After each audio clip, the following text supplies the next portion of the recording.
que habían encontrado la casa donde se crió Jesús. Pero resulta, digo, esto, bueno, hay que irse a las fuentes, y resulta que de eso me llegó un artículo ya de fuentes arqueológicas que se cree que puede ser. Entonces, como les dije, siempre se cree que puede ser, o hay probabilidad de que pueda ser, porque en esto, con tantos miles de años, no se está uno seguro de lo que se está informando. Hoy quería hablarles rápidamente sobre lo que es un tel. Algunos ya les había contado. Aquí está.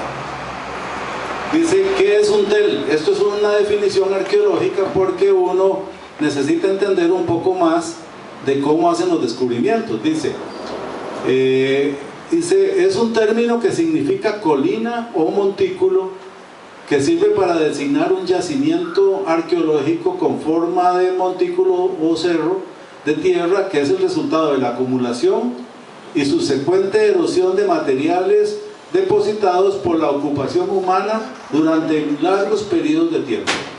O sea, resulta que llegaban y veían un cerro, y a alguien se le ocurrió comenzar a escarbar en el cerro y se dio cuenta de que no era un cerro, sino que era acumulación, era una ciudad que había sido primero cananea, después había sido destruida por los romanos, después había sido destruida por el otro, y todas las capas que tenía ese falso cerro, no era natural, eran las capas de las ciudades destruidas por cada civilización. Es un poco triste también en el sentido de que uno ve cómo somos los humanos, destruimos lo anterior. O sea, encontraban una ciudad, mataban a todo el mundo, destruían la ciudad y construían otra. Venía el otro y hacía lo mismo y destruía y hacía hasta que se quedaba hecho un cerro de puras ruinas de ciudades anteriores. Ahí pueden ver la foto. Pueden ver la foto, ven que es como una montaña. Bueno, lo poco que se pueda ver. Ese es el Tel Hazor. Entonces ustedes ven esos huecos y arriba de la parte plana es la excavación de los arqueólogos donde estaban investigando esta ciudad que se llamó Hazor. Hazor se cita como la ciudad que Josué quemó, una de las ciudades que Josué quemó. Entonces resulta que ellos comenzaron ahí, como ven, van escarbando por capas y van descubriendo cada cosa que va de los romanos, de la época cananea, hasta inclusive, yo no sabía, hasta la época egipcia, porque todo eso fue invadido por los egipcios. Entonces es muy bonito porque hasta encontraron una pequeña pirámide, una esfinge. Entonces ahí está, ya la tienen en un museo. Entonces es algo que comprueba todo lo que se dice en la historia y en la Biblia.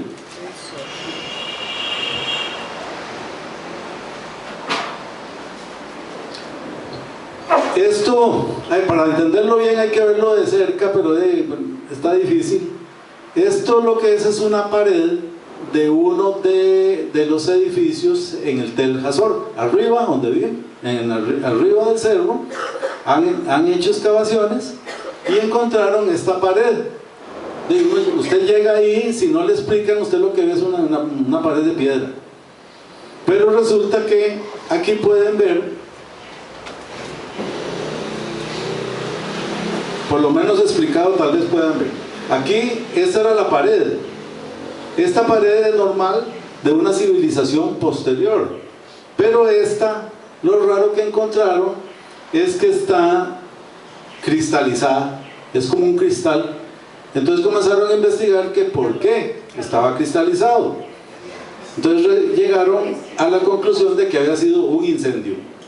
Y resulta que cuando llegaron a este nivel de la capa, aquí, se metieron y se llenaron de ceniza. Salieron todos negros los arqueólogos.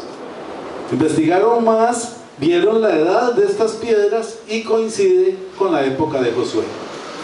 Y resulta que en la Biblia se habla de que Hazor fue quemada por Josué, ¿verdad? Entonces, ellos dicen, bueno, nosotros le decimos que esta época corresponde a Josué, que esto fue producto de un incendio. No le podemos decir que esto fue lo que Josué hizo, porque ellos no, nada más dicen lo que descubren, excepto que apareciera un rótulo que diga ahí, Josué quemó esto, ¿eh? Pero no va a aparecer. Pero los que tenemos fe en la Biblia sabemos que es muy probable, y hablaba con un doctor en teología que estaba con nosotros, dice, es muy probable, altísimas probabilidades de que este sea el Jazor que quemó Josué.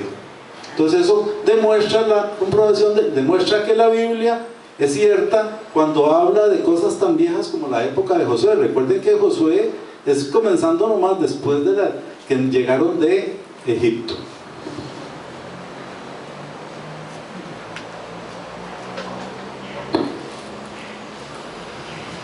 Esto es lo que dice un arqueólogo muy famoso judío, Yigael Yadin. Dice: esgrimir la Biblia en una mano y una pala en la otra pareció ser el método más eficaz para descubrir las reliquias de esa ciudad bíblica. O sea, como les he comentado, hay arqueólogos ateos, entonces ellos no creen en la Biblia, pero los que creen en la Biblia usan la Biblia como referencia y así han hecho grandes descubrimientos.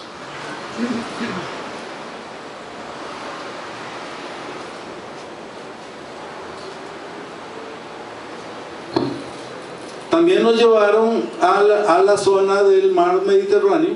Aquí es considerada la obra más importante de Herodes, de la época de Jesús. O sea, Herodes fue un constructor de primera línea, como les he contado, y él construyó Cesarea Marítima. Cesarea Marítima, él era muy brocha con los romanos, entonces le puso Cesarea por César, ¿verdad? Entonces Cesarea Marítima era una ciudad de lujo para él y los grandes jefes romanos de aquella época. Era una cosa linda. Ahí lo que se ve son pedazos de piedra y el mar. Aquí lo que se ve, esto era un hipódromo enorme. Los que vieron Ben-Hur, la película Ben-Hur, ¿recuerda? Con Charlton Heston. Ahí se filmó la carrera de caballos, en ese hipódromo, ¿no?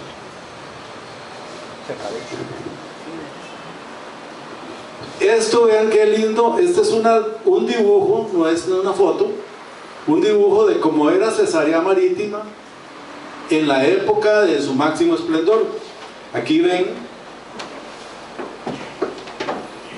todos estos eran edificios de lujo y mansiones para los romanos y para Herodes y su familia. Y aquí en el centro era mar. Imagínense, se metieron al mar, cerraron e hicieron esa enorme ciudad. Y era tan lindo que inclusive eran puentes, las casas salían puentes sobre el mar. Era espectacular. Y vean lo que queda. Esto es lo que queda. Esta sí es una foto. Vean aquí, toda esta parte, todo esto fue destruido. De esto no quedó nada.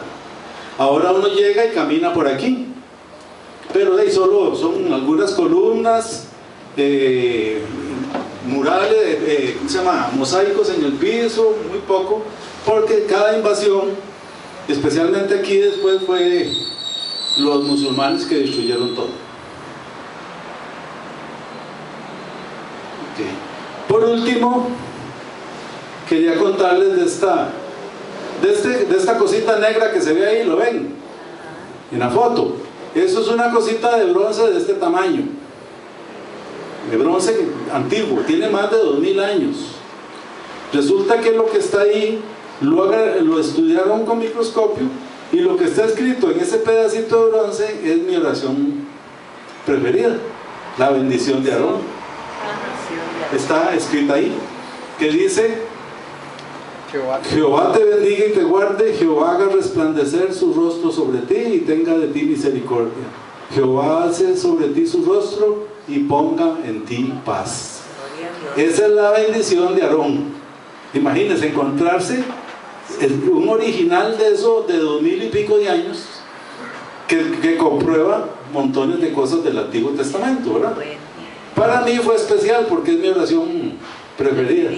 Entonces cuando la encontré ahí me quedé en el museo viendo la traje del tamaño real y le saqué fotos. Digo, eso se los voy a contar cuando llegue. Por último, tuvimos la oportunidad de ir a Turquía.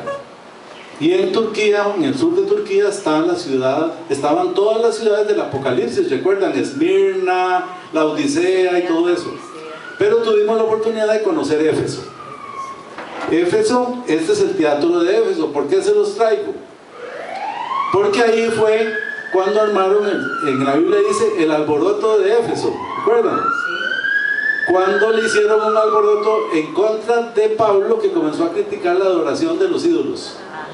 Entonces se vinieron ahí y gritaron durante 2 horas, ¿cómo era? Diana de los Efesios, grandes Diana de los Efesios, en contra de Pablo. ¿Qué le avisaron a Pablo? Que no se arrimara porque lo linchaban, ¿verdad? Entonces no se arrimó. Pero es impresionante, ese es el teatro, ahí no hay nada que decir, ahí fue. Esta es la ciudad de Éfeso, vean qué avenidas, deseáramos esas aquí ahora, pero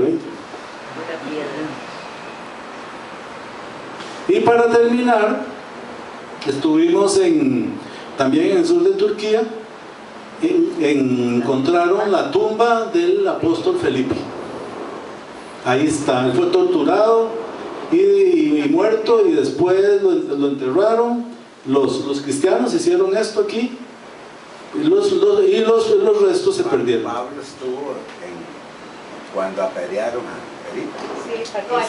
No, ese es Esteban.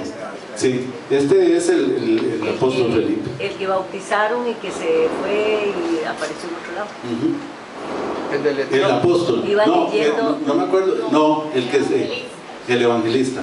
Ese que desapareció, el que fue y apareció era otro. Iba leyendo Isaías eso. Sí. Ok, y otra cosa muy bonita que descubrí, que fuimos a visitar, es la casa de la Virgen, que en realidad era la casa de San Juan. San Juan, cuando Cristo le dice que en la cruz le encarga a la Virgen, él se la lleva por miedo a que la mataran, porque como había persecución, se la lleva desde Jerusalén. Eso no está en la Biblia, pero está en la historia. Se la lleva desde Jerusalén a vivir a Éfeso, y ahí era la casa. Esta está reconstruida. Este es otro detalle interesante. Cuando la encontraron no sabían nada, pero solo había piedras hasta esta altura. Todo esto es reconstruido. Pero hicieron un estudio de la edad de estas piedras y corresponden con el siglo I después de Cristo. Pues exactamente la época en que San Juan se llevó a la Virgen. ¿Qué es lo bonito? Que en esa zona de Turquía siempre se supo durante miles de años que ahí vivía la Virgen. Qué interesante. Me lo decía el guía, es un turco, me dice, no, aquí siempre se supo que esta era la casa de la Virgen y San Juan. Digo, pero San Juan no murió en Patmos. No, dice, no murió. Recuerda que estuvo preso en Patmos. Dice, no, él no murió ahí, sino que después de que salió ya viejo, se vino a vivir ahí.